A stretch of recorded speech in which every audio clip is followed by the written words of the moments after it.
ધોરણ 6 English unit 2 activity 5 એ પુસ્તક page number 18. Listen to the story than read it. આ વાર્તાને સાંભળો અને પછી તમે પણ વાંચવાની ટ્રાય કરો. The ship of the dessert.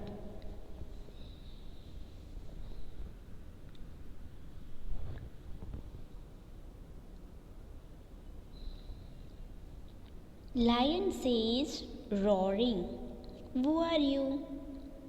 સિંહે ગર્જના કરીને ઊંટને કહ્યું કે તું કોણ છે? Camel says, looking down at the lion, અહીંયા જો, I am the sheep of the desert. હું રણનું વહાણ છું. Who are you? તું કોણ છે? Lion says, don't you know me?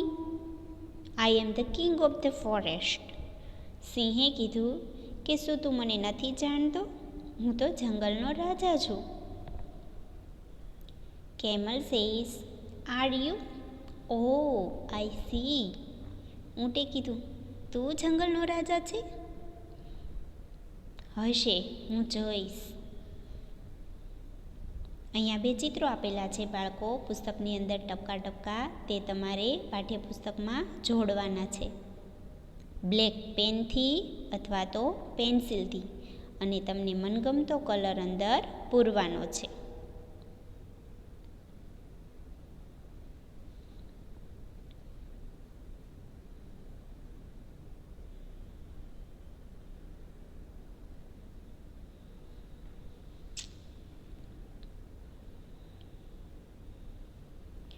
Lion says, you call yourself the sheep of the desert? How can you be a sheep? You are an animal. સિંહે ઊંટને કીધું કે તું તારી જાતને રણનું વહાણ માને છે? કઈ રીતે વહાણ માને છે? તું તો એક પ્રાણી છે. Camel says, look at my feet. They are thick and padded. The hot sun does not burn them. ઊંટે કીધું કે જો મારી પગની ગાદી જો, તે ગરમ રેતીમાં પણ કાંઈ મને થતું નથી. Lion says, my feet are padded too. Thorns does not bring them and I can run 80 kilometers per hour. સિંહે કીધું કે મારે પણ પગમાં ગાદી છે. કાંટા હોય તે મને વાગતા નથી. હું તો 1 કલાકની 80 કિલોમીટર દોડી જાઉં છું. Camel says, that is true. You can run 80 kilometers an hour in the forest, but can you run even a kilometer on the hot sand? ઊંટે કીધું કે સાચી વાત છે. તું જંગલની અંદર 1 કલાકમાં 80 કિલોમીટર દોડી જતો હોઈશ, પરંતુ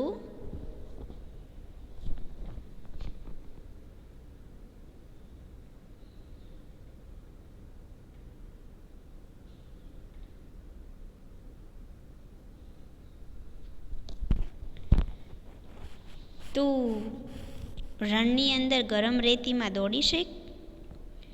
Lion says, maybe not, but સિંહે કીધું કે ના, ન દોડી શકું, પરંતુ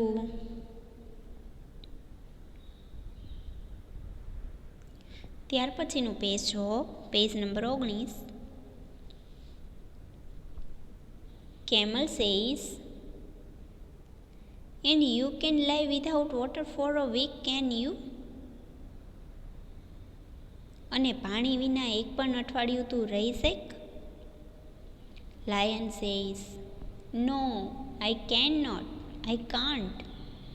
I need water every day. But don't tell me. Can you do without water?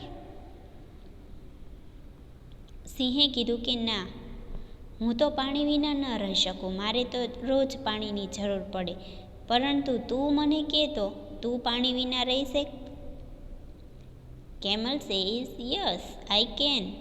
There are no rivers or lakes in a desert. But that does not bother me. I can drink 200 bottles of water at a time.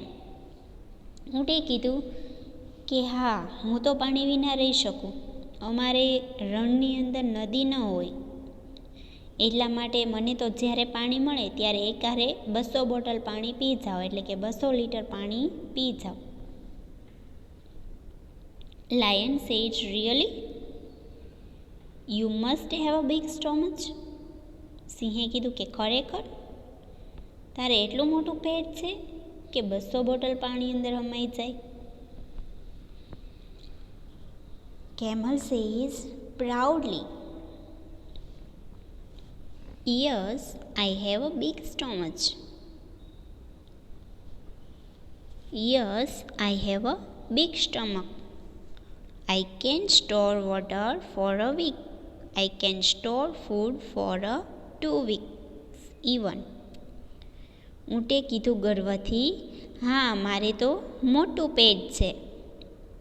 હું તો 1 અઠવાડિયા સુધી પાણીનો સંગ્રહ કરી શકું છું અને 2 અઠવાડિયા સુધી ખોરાકનો સંગ્રહ કરી શકું છું. Lion says, showing a lot of interest, do you store food in your stomach? સિંહને તો હજી વધુ જાણવાનો રસ પડ્યો.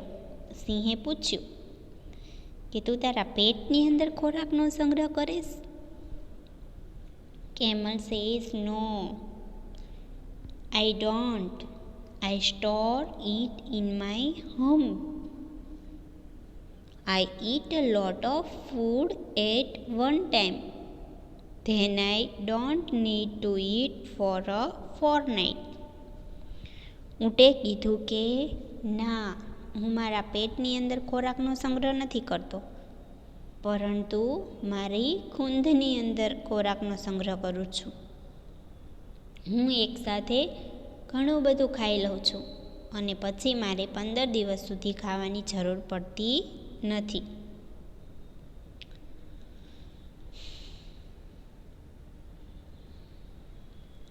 Lion says, that's interesting, but what do you eat? સિંહે કીધું કે ખૂબ જ સારી વાત છે, ખૂબ જ રસપ્રદ વાત છે, પરંતુ તું ખાય છે શું? Camel says, I eat leaves. હું તો પાંદડાઓ ખાઉં છું. Lion says, but there are no trees in a desert. What do you eat there? પરંતુ ત્યાં વૃક્ષો તો ન હોય, તો તું શું ખાસ? Camel says, there are thorny bushes in the desert. I eat thorns.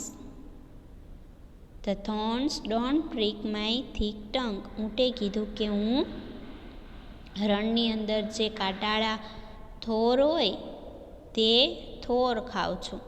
મારે એટલી બધી જાડી જીભ છે, એટલા માટે મને થોરના કાંટા વાગતા નથી. Lion says, how wonderful. કેવી અદ્ભુત વાત છે. Camel says, king of the forest, please come with me to the desert. ઊંટે કીધું કે ઓ જંગલના રાજા, તું ચાલ મારી સાથે રણમાં. Lion says, no please, I can't walk on burning sand. સિંહે કીધું કે ના, મહેરબાની કર, હું એવી ગરમ રેતીમાં ન ચાલી શકું. I can't store food and water and I can't eat thorns. હું ખોરાકનો સંગ્રહ ન કરી શકું, પાણીનો સંગ્રહ ન કરી શકું અને કાંટાવાળું ખાઈ પણ ન શકું. Good bye and good luck. આવજે તારા સારા નસીબ, ઓ શીપ ઓફ ધ ડેઝર્ટ. મજા આવીને બાળકો તમને ઊંટ અને સિંહ વિશે જાણવાની? આ પાઠમાંથી આપણને પરીક્ષામાં કે ટેસ્ટમાં ઊંટ અથવા સિંહ વિશેનો નિબંધ પણ પૂછાઈ શકે, એટલા માટે તમારે ખૂબ જ ધ્યાનપૂર્વક આને સમજવું અને પછી હું તમને વોટ્સઅપની અંદર આ બંને વિશેના નિબંધ પણ મોકલીશ.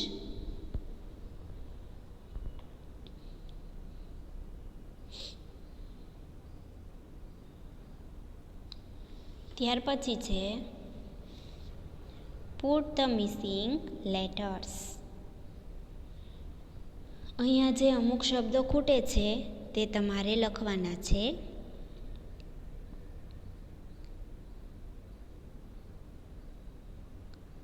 સૌથી ઉપર ખાલી પી આપેલો છે, તે ઊંટની ખૂંધ છે એટલા માટે ત્યાં આવશે હમ્પ, HUM.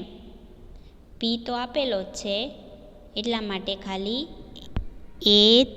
HUM 3 અક્ષર લખો બાળકો. અને મેં તમને સ્પેલિંગના ફોટા મોકલ્યા છે વોટ્સઅપની અંદર. તે સ્પેલિંગની અંદર પણ આ 6 વર્ડ આવી જાય છે. જો તમે પાકા કરેલા હશે તો તમને આવડશે.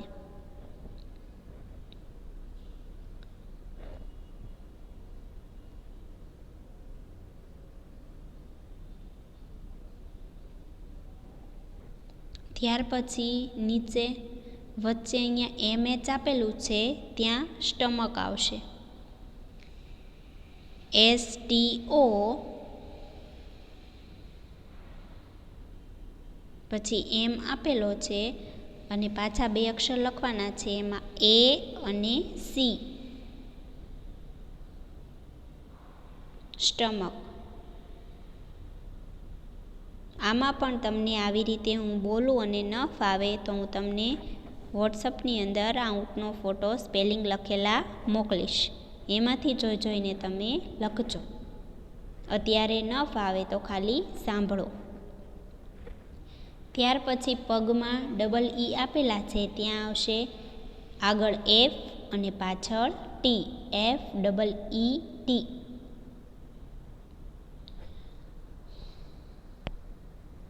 ત્યાર પછી ડાબી બાજુ RI આપેલો છે, થોર છે ત્યાં RI. ત્યાં આવશે પ્રિકનો સ્પેલિંગ PRICK. આગળ P આવશે અને પાછળ CK આવશે. ત્યાર પછી એની નીચે S ખાલી આપેલો છે, ત્યાં આવશે સેન્ડ. S આપેલો છે અને AND તમારે લખવાનો છે. એટલે આખો સ્પેલિંગ બનશે SAND. અને આ સાઈડ H આપેલો છે, ત્યાં આવશે થોન. આગળ આવશે T, પછી H આપેલો છે અને 3 અક્ષર તમારે લખવાના છે, એમાં આવશે ORN. આખો સ્પેલિંગ બનશે THORN.